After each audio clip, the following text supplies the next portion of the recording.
Ada beberapa acara yang akan kita lakukan. Ya, hari ini acara yang akan kita laksanakan. Ya, jadi pertama pembukaan, kedua nanti ada briefing dari pelatih kita. Nah, kita nanti akan bikin buat dua grup, yang pernah menembak, yang belum menembak. Nah, khusus yang belum menembak ini, kita akan briefing dulu bagaimana prosedurnya. Oke? Nah, terus habis itu baru kita coba di lapangan, ya. Dan kita nanti sampaikan juga untuk mentaati peraturan yang nanti berlaku. Assalamualaikum warahmatullahi wabarakatuh. Selamat pagi dan salam sejahtera bagi kita semua. Om Swastiastu, Namo Buddhaya, salam kebajikan.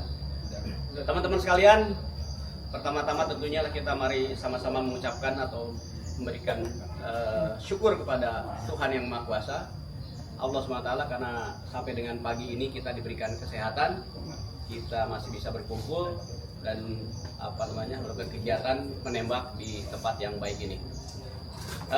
Perlu saya sampaikan kepada teman-teman bahwa ini kali ketiga ya kita mengadakan latihan nembak di Serang ini, dan tentu saya sangat senang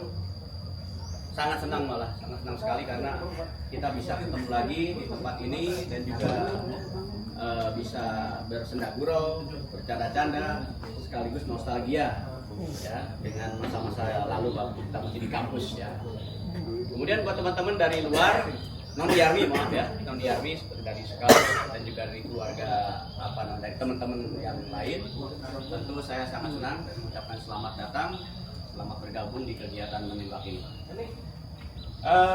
Ucapan terima kasih saya sampaikan kepada teman-teman dari Polda Banten dan juga Pak Herianto selaku pelatih Perbakin, dan beliau ini alumni Menwa Untar juga.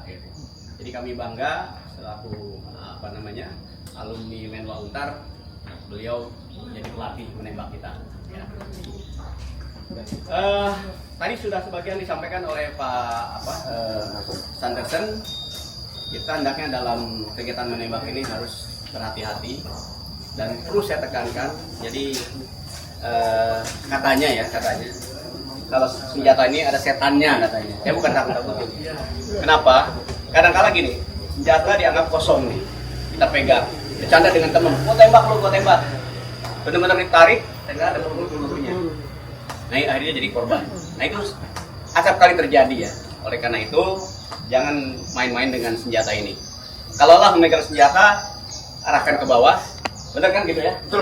Atau ke atas, lebih aman. Jadi jangan diarahkan kepada kawan-kawan kita di depan, gitu. Itu lebih aman.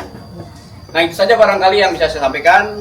Terima kasih kepada Dan Sanderson selaku ketua panitia yang akan melaksanakan kegiatan ini, dan mudah-mudahan ini bisa jadi kegiatan yang terus berlanjut di masa yang akan datang.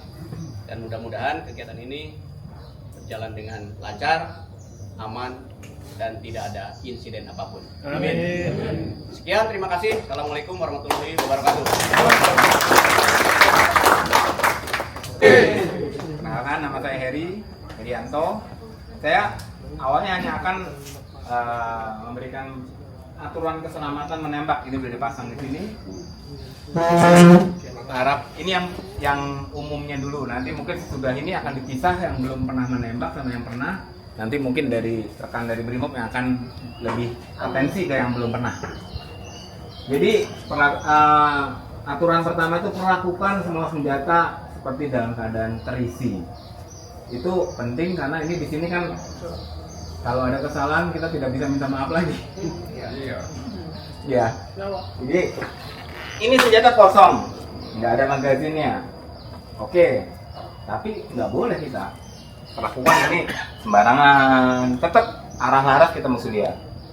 Kalau misalkan kita mau menoleh misalnya kemana, kita lihat tempat kosong dulu, baru kita putar misalkan seperti ini ke bawah. Paling aman bawah tuh seperti begini sebenarnya. Kalau pistol tuh diketek sebenarnya di sini atau di holsternya. Jadi jangan sampai wah ini kosong, nah begini muter, wah itu jangan. Perlakukan ini seperti terisi. Biarpun sudah nggak ada magazin ya apa, ada kemungkinan nyelipnya karena ini kan peralatan ya. kalau saya mau lebih perdalam lagi, ada sebutnya ekstraktor. Ekstraktor itu adalah yang narik peluru untuk keluar, dibentukin ke ejector, namanya baru dia mentah keluar, longsong itu. Tapi kalau ekstraktor itu sebutnya mungkin rekan-rekan kuku macan. Patah, dia ditarik seperti apapun nggak akan keluar. Lilitan yang kalau makan ya. Iya, karena mungkin kebetulan dia patah, ditarik bagaimanapun dia nggak akan keluar. Akhirnya masih ada satu di dalam. Jadi kecelakaan seperti ini bukan 1 2, banyak sekali. Biarpun di Kopassus aja ada kecelakaan seperti itu gitu. Makanya bayangin kalau yang mereka yang tiap hari pegang senjata aja masih ada kecelakaan, apalagi yang kita jarang gitu. Nah ini kalau sudah dikokang, kita buangin ke atas. Ini lakukan senjata. Yang kedua, jangan mengarahkan senjata pada apapun yang tidak ingin Anda tembak. Jadi kalau nanti rekan-rekan maju ke depan, udah lihat sasarannya, mungkin senjata kalau ada meja taruh di meja dulu. Kalau misalkan belum siap menembak, jangan sentuh, main-mainin gitu. Jadi kita pun sama, kita berikan bekal pada rekan-rekan di kepolisian bahwa kalaupun siap menembak, jari itu selalu di luar. Nah, kalau pistol, kenapa? Ini pernah dicoba seberapa cepat dari ancaman pun sekalipun, jari kita di luar, mereka maju, kita masuk. Nggak akan orang itu bisa melebihi kecepatan jari kita masuk. Jadi buat apa kita masuk dulu kalau sebelum siap menembak? Jadi jari di luar. Biarpun udah siap menembak, jari masih di luar. Begitu ambil napas, baru jari kita masuk ke dalam. Itu lebih menghemat napas juga. Kalau kita tahan dari sekarang, baru ngangkat begini, napas sudah habis. Pas kita konsentrasi ya. Oke, itu yang kedua. Jauhkan jari Anda dari trigger sampai Anda siap menembak. Ini yang barusan saya sebut. Jadi jari itu jangan masuk ke dalam trigger cover, sebetulnya trigger cover. Ini trigger cover. Kalau pistol juga ada. Ini trigger, latuk. Jadi yang saya tadi contohkan, sebelum siap menembak, jari di sini. Biarpun sudah dikokang, jari seperti ini. Sampai mengarahkan, jari masih di sini. Begitu kita mau siap menembak, laras sudah ke arah target, ambil napas, baru jari masuk. Ruas pertama, karena lebih sensitif. Ruas pertama di sini. Baru hitungan itu dimulai. Jadi kalau misalkan kita konsentrasi untuk menembak, rata-rata orang kuat nahan napas 7 detik, 7 sampai 8 detik. Melebihi itu lebih baik keluar lagi. Keluar lagi, ulang lagi prosedurnya. Oke, yang keempat, pastikan Anda dan sekeliling Anda aman. Nah ini juga kadang-kadang berpengaruh. Ada kita namanya sebutnya technical atau X faktornya ya. Jadi rekan-rekan udah pegang pistol, tiba-tiba kita lihatlah apa yang nggak aman di sekitar kita. Jangan sampai situ ada batu, begitu melangkah jatuh ininya nanti. Itu yang dimaksudnya aman, juga orang-orang nggak ada. Jadi kalau udah megang loaded gun, kita perhatikan sekeliling kita, apa nih yang bakal menghambat kita.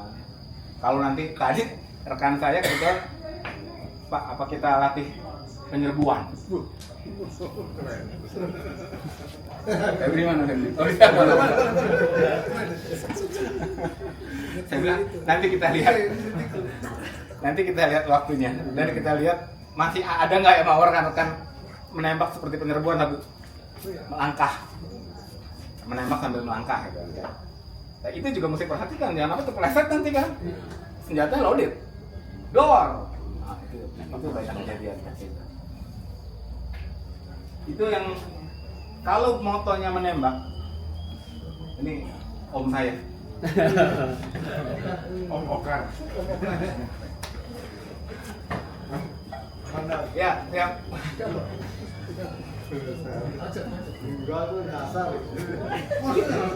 Motonya menembak. Nomor 1 bukan akurat, tapi safety. Nomor 2 Bukan juga keakuratan, tapi safety juga. Jadi safety. Baru kesininya akurasi. Jadi percuma menembak akurat tapi tidak safety. Kalau di pertandingan dia kena 10 tapi kena di berapa? Kalau saya kebetulan sekarang di dalam tembak reaksi itu yang dia lari-lari nembaknya. Itu juga sama.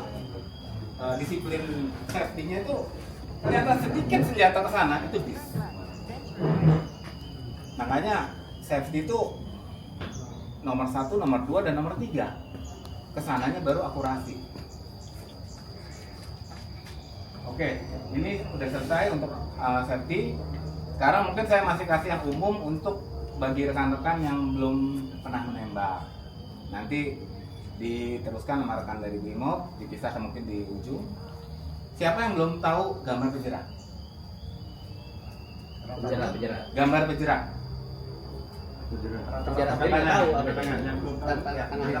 Gambar pejerah. Jadi gambar pejerah itu kan kita memposisikan senjata belakang dan depan supaya sejajar. Kalau di sini nanti mungkin rekan-rekan nggak usah pakai pejerah, tapi nanti pistol. Ini semuanya pakai optik. Optik itu tinggal ngeliat satu titik aja. Tinggal pastikan titik itu ada di tengah. Tengah ini kan kayak scope, ini kayak scope bundar. Tinggal pastikan titik itu udah tengah-tengah. Kalau udah di tengah-tengah berarti posisi laras dengan posisi belakang sudah sejajar. Tinggal arahkan ke mana targetnya. Lebih gampang ini karena kita cuma ngeliat satu titik aja. Tapi kalau pejerah itu ada belakang, ada depan. Ini pistol. Posisikannya seperti ini, rekan-rekan. Rata dan yang depan ini di tengah-tengah. Ini, tengah-tengah dan rata. Kalau sudah rata begini, baru arahkan titik ujung sini ke tengah-tengah sasaran. Tengah-tengah sasaran. Nah, tinggal narik picunya yang tadi saya bilang ambil napas. Kalau target tuh memang kita masih bermain dengan napas. Kecuali reaksi kita udah. Karena kita sambil lari-lari nggak bisa ngambil napas.